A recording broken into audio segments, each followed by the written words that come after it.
وبه نستعين والصلاة والسلام على سيدنا محمد وعلى آله وصحبه أجمعين أما بعد فأعوذ بالله من الشيطان الرجيم بسم الله الرحمن الرحيم أينما كنتم يدرككم الموت ولو كنتم في بروج مشيدة صدق الله العظيم. وقال النبي صلى الله عليه وسلم الموت جسر يوصل الحبيب إلى الحبيب أو كما قال النبي صلى الله عليه وسلم. ایک ایسی چیز جس کا ہر جاندار کو مکمل یقین، جسے ہمارا موت کے نام سے یاد کرتے ہیں. دنیا میں کوئی بھی چیز ایسی نہیں ہے جس کے ہونے کا اتنا یقین جتنا یقین موت کے آنے کا. ہر شخص جو باشعور ہے وہ بھی، جو پڑھا لکھا ہے وہ بھی، جو ان پڑھ ہے وہ بھی، جو بیوقوف اور باولا ہے وہ بھی، ہر شخص یہ سمجھتا ہے تو اس پر موت آئے. اور ایک ایسی چیز جس سے سب سے زیادہ غفلت برتی جاتی ہے، جس کو سب سے زیادہ بھلایا جاتا ہے، وہ بھی موت. ہونے کا یقین بھی اتنا ہی ہے اور اس کو بھلایا بھی اتنا ہی ہے. اور اس کی بہت واضح مثال ہمارے سامنے، آپ کے سامنے ہر روز اور ہر وقت موجود رہتی ہے. ہر وقت مثلاً ایک آدمی جھوٹ بولتا، اب اگر اسے اپنی موت یاد رہتی کہ کہیں ایسا نہ ہو کہ میں جھوٹ بولوں اور جھوٹ بولتے ہوئے میرے منہ چل جائے، اور اس وقت موت یاد آ جائے تو جھوٹ بولنے کی ہمت ہوگی؟ سوال ہی پیدا نہیں ہوتا. لیکن آدمی جھوٹ بولتا ہے، اس کا مطلب ہے کہ وہ موت کو بھولا ہوا. ایک آدمی چوری کرتا ہے، اگر اسے اس بات کی یاد ہو کہ اسے مرنا ہے تو وہ چوری کرتے ہوئے ڈرے گا نہیں ڈرے گا؟ کہیں ایسا نہ ہو کہ چوری کرتا رہو اور موت آ جائے. ایک آدمی کسی کے خلاف غیبت کرتا ہے، اس کی برائی کرتا ہے، تو اسے اس بات کا ڈر تو رہتا ہے کہیں وہ آ گیا تو مجھے شرمندہ ہونا پڑے گا. لیکن اس بات کا ڈر بالکل نہیں ہوتا کہ کہیں اگر اسی حالت میں موت آ جائے تو کیا ہو.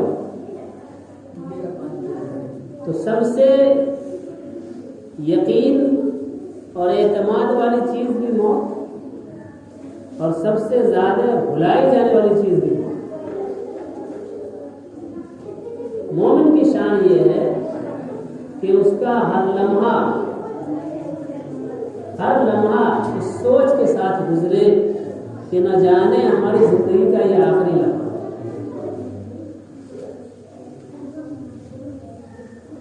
اللہ کے نبی صلی اللہ علیہ وسلم نے ایک بار صحابہ کرام سے پوچھا کہ تمہیں اپنے موت کے بارے میں کیسا یقین، کیا سمجھتے؟ تو صحابہ نے کہا کہ حضور آپ کے ساتھ نماز پڑھتا ہوں، پھر اس بات پر شبہ ہوتا ہے کہ پتہ نہیں دوسری نماز پڑھ پاؤں گا. حضور نے کہا کہ تمہاری سوچ بڑی کمزور ہے. سوچ یہ ہونی چاہیے کہ نماز کے لیے کھڑا ہوا ہوں، نماز پوری کر پاؤں گا یا نہیں یہ پتہ نہیں. اس کو کہتے ہیں موت کا، اس کو کہتے ہیں موت کی موت کی دعا کرنے سے مشکل حالات میں بھی سختی کے ساتھ منع کیا، جبکہ ہمارے معاشرے میں آج کل یہ عام بات ہو گئی، تھوڑی پریشانی ہوئی، تھوڑی دقت سامنے آئی تو لوگ کہتے ہیں کہ اللہ اٹھا لیتا تو اچھا ہے، اس گنجن سے تو بچ جاتے، کہتے ہیں بے عزتی سے تو بچ جاتے، لوگوں کی تانا سننے سے تو بچ جاتے۔ یہ بات پڑھا لکھا بھی کرتا ہے اور ان پڑھ بھی کرتا ہے، لیکن یہ مرض عورتوں میں تھوڑا زیادہ ہوتا ہے، عورتوں میں تھوڑا زیادہ یہ مرض ہوتا ہے، چھوٹی چھوٹی بات ہوگی اور اس کی زبان پہ یہ کلمہ جاری ہو جائے گا کہ اللہ اٹھا لیتا تو اچھا۔ بلکہ میں نے بہت قریب سے اپنے رشتے داروں میں گھروں میں یہ چیز دیکھی ہے کہ بچے نے تھوڑی بدماشی کی تو ماں کی زبان سے فوراً کہ اللہ اٹھا لیتا ہے اچھا، پھر وہی بچہ کبھی خدا نہ خواستہ دعا قبول ہو جاتی ہے، وہی بچہ جب مر جاتا ہے، جوانی میں مر گیا، شادی ہوئی اور مر گیا، پھر وہی ماں کہتی ہے کہ اللہ میاں کا فیصلہ بھی عجیب ہے، جب تم دعا کر رہے تو سب نہیں سوچ رہے، لیکن جب مر گیا تو اللہ کو سوچ۔ تو یہ مرض تھوڑا عورتوں میں زیادہ ہے لیکن مردوں میں بھی، ہم اور آپ بھی جب تھوڑی تنگی آ جاتی ہے، دقتوں کا سامنا ہوتا ہے تو کہتے ہیں کہ اس دقت سے بہتر تھا کہ اللہ اٹھا لے، تو موت کی دعا نہیں کرنی چاہیے، یہ اچھی چیز ہے، اس سے منع کیا ہے، لیکن موت کو یاد ہمیشہ رکھنا چاہیے اس طرح سے کہ ہم نے نماز کی نیت باندھی ہے، پوری ہوگی یا نہیں۔ حضرت امیر شریعت راوی رحمۃ اللہ علیہ دوران تراویح کی نماز پڑھ رہے تھے اور دل کا دورہ پڑا، دنیا سے چلے گئے، نماز پوری نہیں ہو سکی۔ تو ظاہر ہے کہ موت اس کا نام، اور اس حقیقت کے ساتھ جب آدمی زندگی گزارے گا تو پھر اپنے آپ سے برائی دور ہوگی، سماج سے برائی۔ بڑے بڑے اللہ والے، بڑے بڑے اللہ کے ولی کیسے چلے جاتے ہیں محسوس ہی نہیں ہوتا، اور جب اللہ کے نبی صلی اللہ علیہ وسلم سے صحابی رسول نے پوچھا تھا کہ موت کب آئے تو جواب کیا تھا؟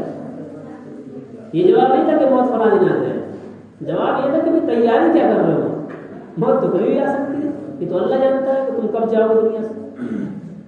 اور آج کل جب سے یہ 2-3 مرض عام ہوا ہے، پہلے لوگ کینسر کو بہت خطرناک مرض سمجھا کرتے تھے، اس کے بعد پھر ہیپیٹائٹس بی کا مرض آیا تو اس کو لوگوں نے اور خطرناک سمجھا، پھر ایڈس کا مرض آیا، لوگوں نے اس کو اور خطرناک سمجھا، اور اب تو یہ 2-3 مرض جو کبھی بھی حملہ کر دیتا ہے، جس کو ہارٹ اٹیک، دورہ قلب کہتے ہیں ہم لوگ، اور برین ہیمریج، دماغ کی نسوں کا پھٹ جانا، یہ 2-3 مرض تو ایسا پیدا ہوا ہے کہ کس کے ساتھ ہوگا پتہ ہی نہیں چلتا۔ ابھی کل امارت شریعہ کے صدر قاضی، ہم سبوں کے استاد محترم حضرت مولانا عبدالجلیل صاحب قاسمی رحمۃ اللہ علیہ، کل عصر کی نماز انہوں نے دفتر سے فارغ ہو کر امارت شریعہ کے جماعت ہال میں ادا کی، لوگوں سے ملے، وہاں بیٹھ کر پھر گھر تشریف لے گئے، تھوڑی دیر گھر پہ آرام کیا اور پھر مغرب کی نماز کے لیے مسجد آ رہے تھے،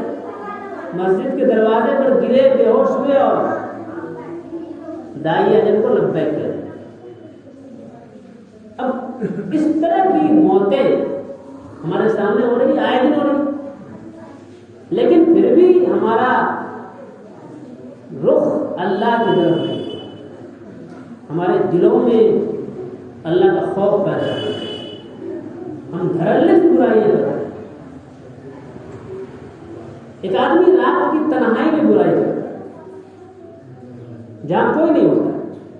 یہ بات میں اس لیے کہہ رہا ہوں کہ جب سے ٹیکنالوجی کی دنیا میں ترقی ہوئی اور موبائل نے ایک طریقے سے ہمارے رابطے کو آسان بھی کر دیا اور ہمارے لیے گناہوں کے دروازے کو بھی بہت آسان کر دیا۔ شیطان پہلے ہمارے ساتھ چلا کرتا تھا، ہمارے جیب میں چلا کرتا تھا، بہت صاف بات ہے۔ تو اس میں کیا عالم کیا جاہل کوئی نہیں جانتا۔ رات کی تنہائی میں ہم اس موبائل کے ذریعے ایسے ایسے گناہ کر جاتے ہیں جس کو کم از کم منبر سے بیان کرنے کی ہمت تو نہیں، ایسے ایسے گناہ ابھی یہ مولانا بیٹھے ہیں، 4-5 دن پہلے میرے پاس ایک خاتون آئی تھی اور انہوں نے اپنے شوہر کے ساتھ جو داستان بیان کیا اس موبائل کی حرکت، وہ کم از کم مجھ جیسا گنہگار آدمی بیان نہیں کر سکتا۔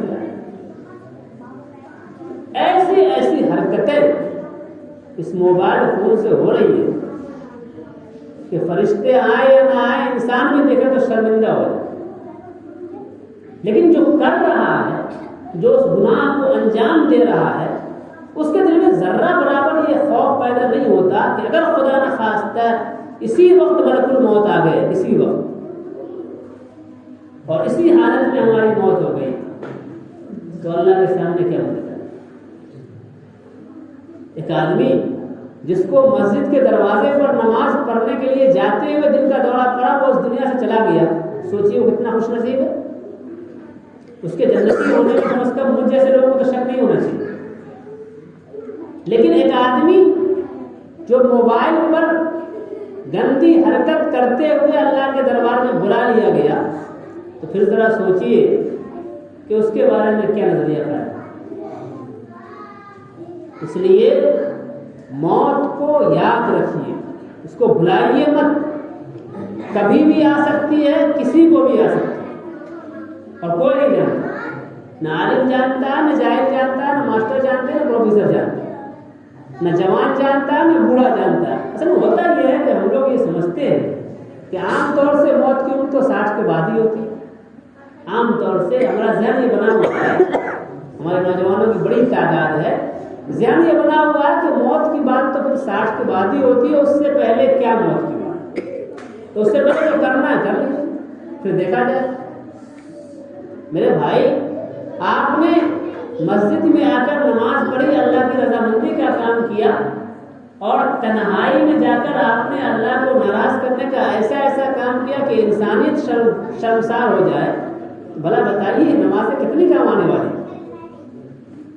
پھر ہماری نمازیں جو ابھی ہم لوگ پڑھتے ہیں، چاہے ہم ہو یا آپ ہو، کوئی بھی ہے، وہ نمازیں کیسی ہوتی ہیں تو ہم لوگ جانتے ہیں۔ ان نمازوں کے بدلے میں اتنے بڑے بڑے گناہ کو کر لینا، ذرا سوچئے کہ ہم سبوں کی بہادری نہیں تو اور کیا ہے۔ تو دیہات میں ایک کہاوت ہے کہ چور بولے زور سے، وہ سیدھی بات یہی ہے کہ رات میں آپ چوری کیجیے اور صبح میں آ کر سجدہ کر لیجیے۔ یہ باتیں ہم سب اس لیے کر جاتے ہیں کیونکہ ہمیں اپنے موت کی یاد نہیں رہتی۔ میرے بھائی، موت اب بڑی آسان ہو گئی ہے، زندگی بڑی مشکل ہو گئی۔